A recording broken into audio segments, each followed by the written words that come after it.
I believed I had married the love of my life, but everything changed when his father passed away. He transformed into a different person. And by different, I mean he began cheating on me. However, the situation took a much darker turn when he discovered the inheritance that came with his father's passing. He wasn't pleased with the conditions, and I wasn't willing to give in to his demands. My husband spiraled out of control after his father's death, and I couldn't tell if it was due to grief or sheer defiance. It made me wonder if I had unwittingly married a complete psycho. For some background, I had met my husband at a charity event for work. We struck up a conversation and exchanged numbers, though we didn't start talking seriously until a few months later. He appeared charming and sincere, showing particular interest in my worldview, especially since he had grown up in a staunchly religious household, while I held no religious beliefs. I was concerned that this might pose a problem, but he always reassured me that it wouldn't. He even joked about his family's disapproval of him dating someone non-religious. Looking back, I wonder if this was his sole reason for dating me, given what I know now. After a year of seeing each other, he decided it was time for me to meet his family. I remember feeling incredibly nervous about how they would receive me, given my non-religious beliefs, especially his father.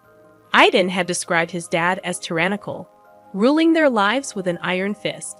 He claimed that he missed out on many experiences due to his father's strictness during his upbringing. Needless to say, I was already terrified of his father before I even met him.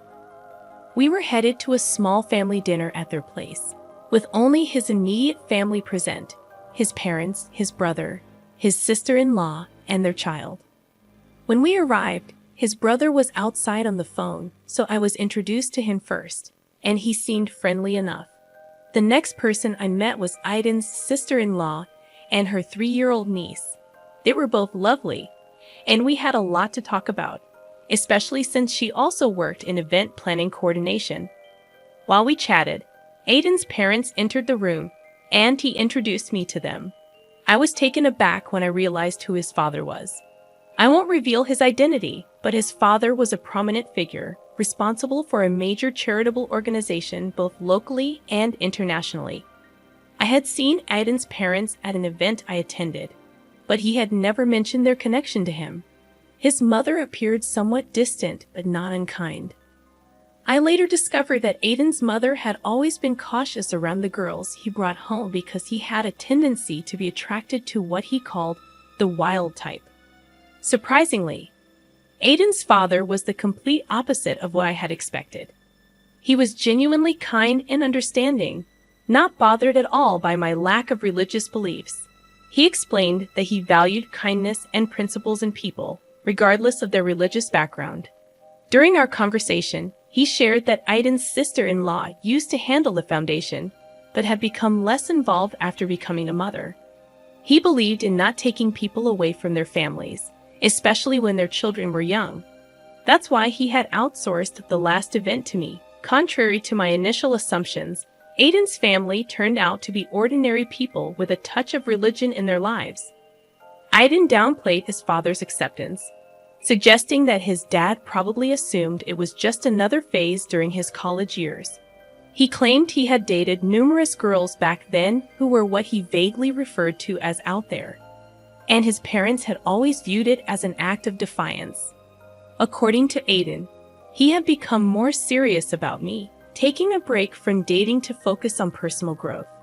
Despite the red flags, I believed his explanations, naively accepting his version of events because I was deeply in love. We continued dating for another year, and then he proposed. We decided to live together before getting married, and during another family event, I had a candid conversation with Aiden's brother. He expressed concern about Aiden's behavior, recalling how Aiden used to rebel against their parents, especially their father, during their teenage years. Aiden had a history of fights, particularly because his father was strict about their activities. However, Aiden's father seemed pleased about our engagement, even offering his backyard for our wedding, a proposal Aiden initially resisted, but eventually accepted. After 2 years of living together and saving money, we set a wedding date. I convinced Aiden to honor his father's offer, and have the wedding in his parents' backyard. Things seemed fine until 2 months ago when Aiden's father suffered a fatal aneurysm. A drastic change came over Aiden. He started coming home late, often drunk. I initially attributed it to grief, but his behavior raised concerns. When I spoke to his brother, he revealed that Aiden didn't seem sad about their father's death. Instead, he appeared relieved.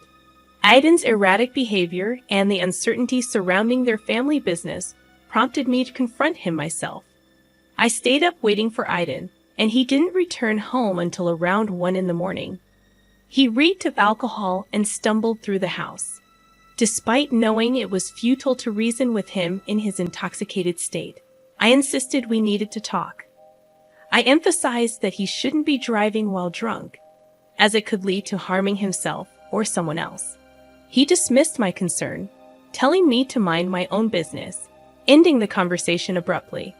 There was no point in discussing anything with him while he was drunk, so I decided to go to bed. The following morning, I woke up to find him vomiting in the bathroom. Seeing he had sobered up slightly, I gave him aspirin and some dry crackers. I questioned his irresponsible behavior, to which he replied that now that his father was no longer controlling him, he felt free to do as he pleased. I pointed out the dangers of drunk driving and his late-night antics, mentioning his brother's worries about him. Aiden grew angry, criticizing his brother and father, claiming they were obsessed with appearances and cared little about his happiness. He felt they were constantly trying to involve him in a lifestyle he had no interest in and judged him whenever he deviated from their expectations. It was in this moment that I realized Aiden's perceptions of his family might be distorted.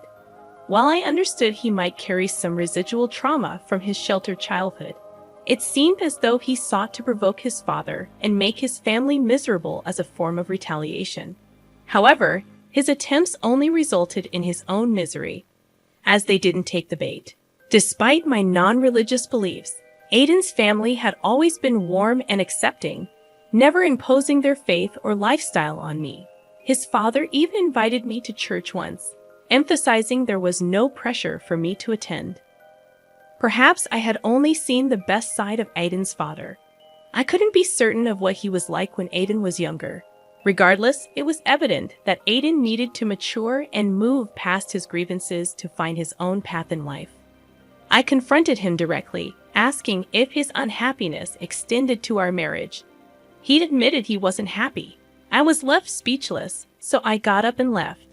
Currently, I'm writing this from my mother's place, where I've been staying for the past week. Aiden hasn't reached out, and even his brother mentioned he wasn't talking to him either. I'm at a loss about what to do. While this situation undoubtedly warrants considering a divorce, I'm hesitant to make a rash decision. I wonder if his behavior might be a coping mechanism for dealing with his father's death. I'm considering giving him some time to cool off and then suggesting counseling. Top comments from the original post. Comment 1. I empathize with you, OP. Your husband's behavior seems problematic. And while I don't advocate for immediately resorting to divorce in every marital issue, given his consistent suspicious behavior, it might be worth considering, especially considering his recent actions. I find it puzzling why he chose this moment, after his father's death, to act this way. Wouldn't it have more impact if his dad were still alive? Unless his intentions are something other than tarnishing the family name, his reasoning just doesn't make sense to me. Regardless, I think it's crucial to assess your relationship after this incident. Addressing these issues now can prevent future problems. I hope counseling proves helpful. Best of luck. Comment 2. OP, it appears your husband might be grappling with religious trauma from his childhood, as you suggested. If your father-in-law was different when Aiden was a child, there might be deep-seated issues at play.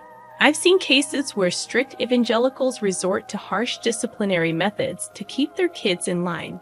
Some churches even pressure members to remain in unhappy marriages, fearing divorce.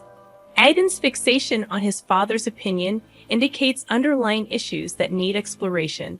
While therapy is a step in the right direction, it might not be enough. Individual therapy sessions for your husband that help him work through his childhood trauma. Just because his family is pleasant around you doesn't necessarily mean they're genuinely nice. It might simply be a facade tailored for your benefit. Update number 1. I'm struggling to find the right words for this update. I feel utterly numb. I'm still at my mother's place, but I did return home briefly after about 2 weeks away.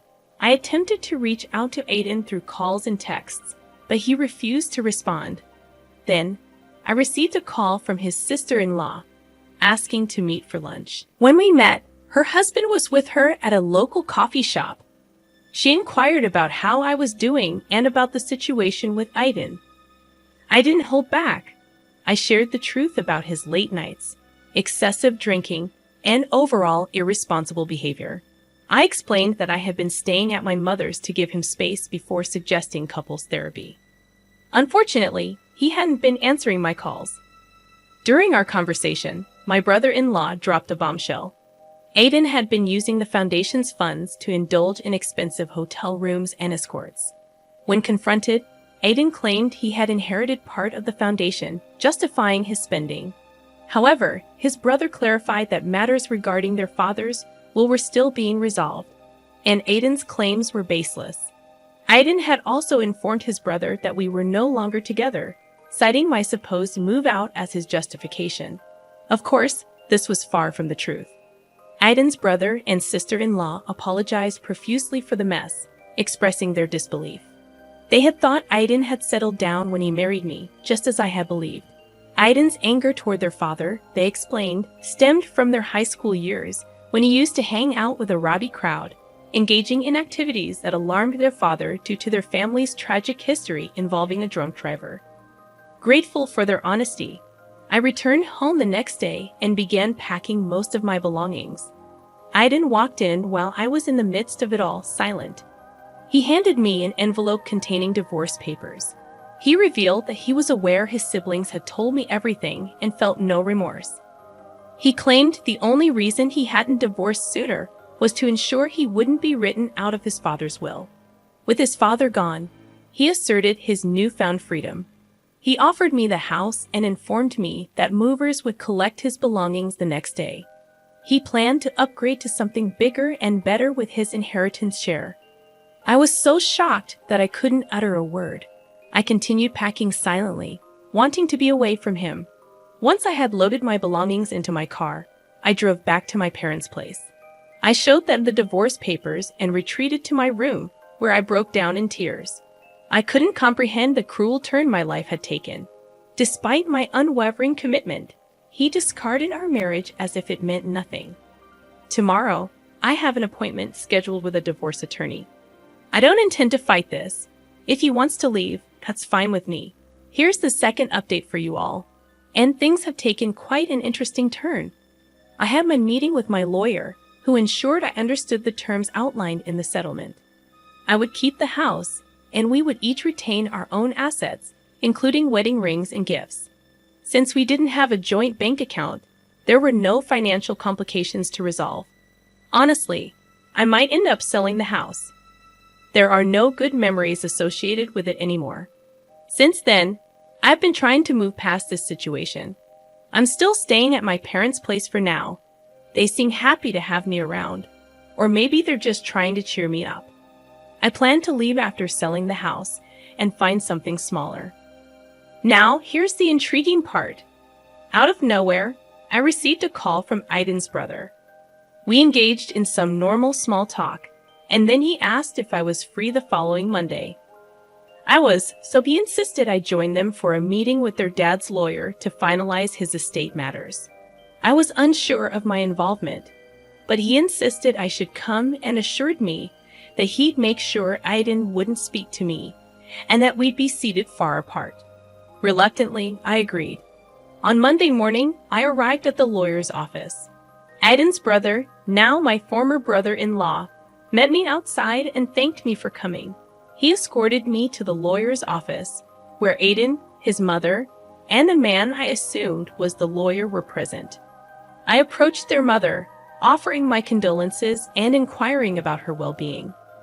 We hadn't spoken since the funeral, She expressed her sympathies for what happened between Aiden and me.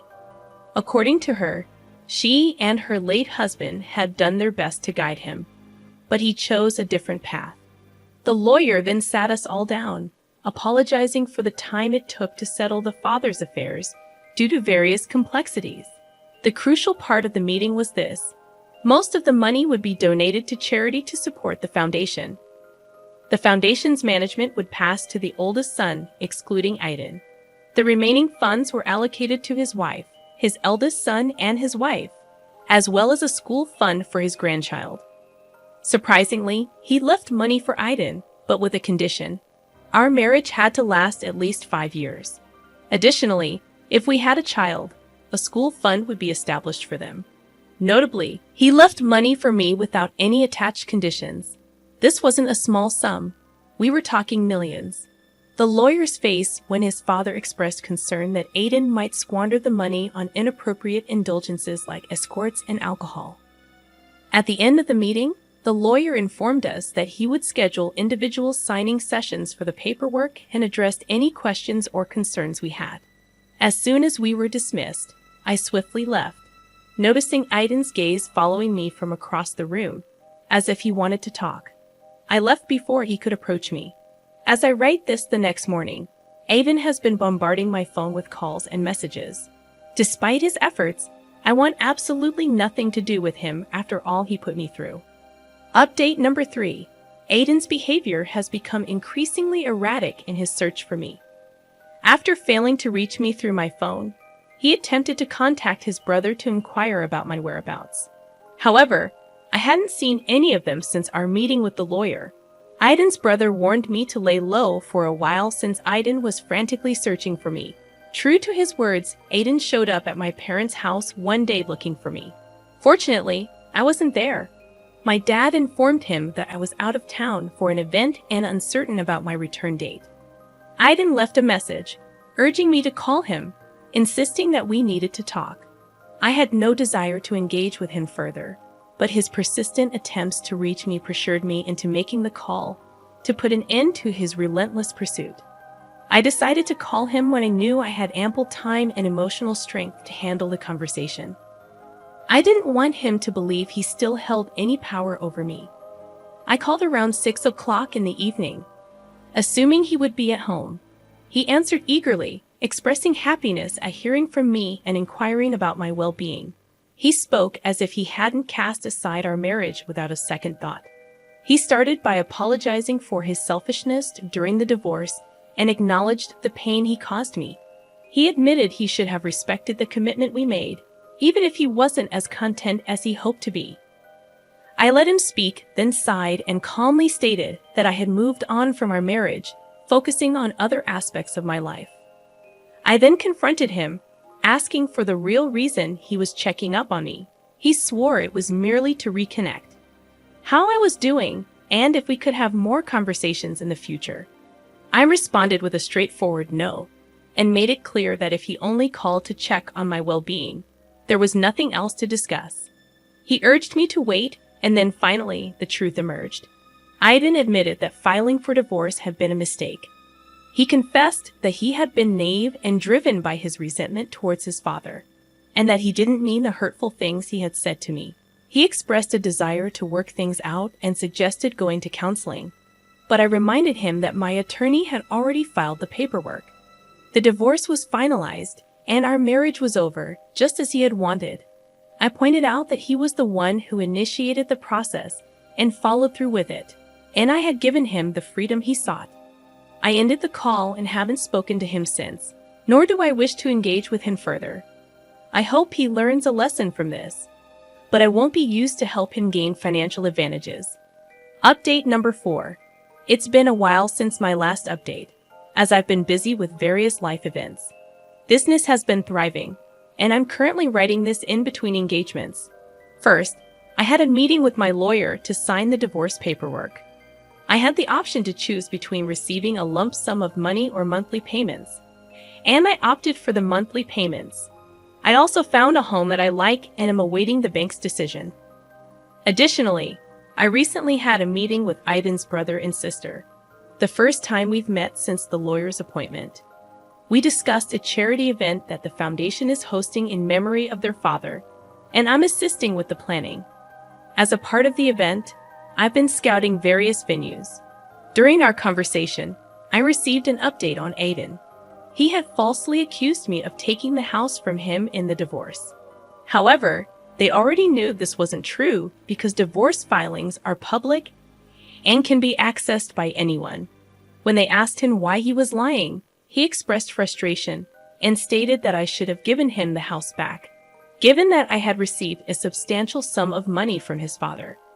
I clarified that if he wanted the house back, it was available on the market, and he could purchase it. They also mentioned that he was living in an apartment near his workplace, and he inquired about how I was doing through his brother, if he could get more involved in the foundation to earn some extra money, but his brother shut down that idea. He made it clear that there was no way Aiden would be put on the payroll, especially after the stunt he pulled with the foundation funds. And that's the extent of the drama up until now. I'm sincerely hoping this marks the end of it, as I am determined to move past Aiden and all the chaos he brought into my life. I refuse to let him waste another moment of my time. Top comments from the updates. Comment number 1. Well done, OP, for not falling into this trap. As much as divorce is painful, it's sometimes akin to removing a tumor. This guy was toxic for you and merely used you to fulfill his sick revenge fantasy against his father. It seems like his dad was aware of his son's questionable character and ensured he received something for his pain. He appeared to consider you a part of his family. Kudos to your brother-in-law for supporting you. Many men stay silent when their friends and family members behave atrociously. I'm relieved he's not one of them. Additionally, don't let your ex manipulate or pressure you into having a child together. He'll likely continue bothering you. So don't give in, OP. Comment number 2. I somewhat agree with your ex, OP. Perhaps you could have at least given him the house back. I understand the divorce was finalized, and the paperwork was in order, and I comprehend the pain he caused you. However, it feels petty to deny him a place to live. I'm certain your lawyers could have navigated the bureaucratic hurdles and transferred the house to his name. Also, your father-in-law is just as petty. Why did only your husband have conditions on his inheritance? If he wanted to squander it irresponsibly, that should have been his choice. Forcing someone to stay married for 5 years just to obtain the money feels distasteful. Alright, let's have a discussion about this. I'm curious about your thoughts, especially concerning the last comment. This specific comment stirred up quite a reaction in the original post. Almost everyone disagreed with the commenter. The majority could see that OP's ex got what he deserved, but this person's perspective was entirely different. What are your thoughts on this comment? Feel free to share your opinions down below in the comments section. If you're new to the channel, welcome. Thank you for joining me today. My name is Mr. Reddit, and I narrate stories daily. Don't forget to hit that subscribe button if you'd like to support the channel. And if you enjoyed the video, give it a thumbs up. I'll be back tomorrow. Remember, kindness is always cool. Peace.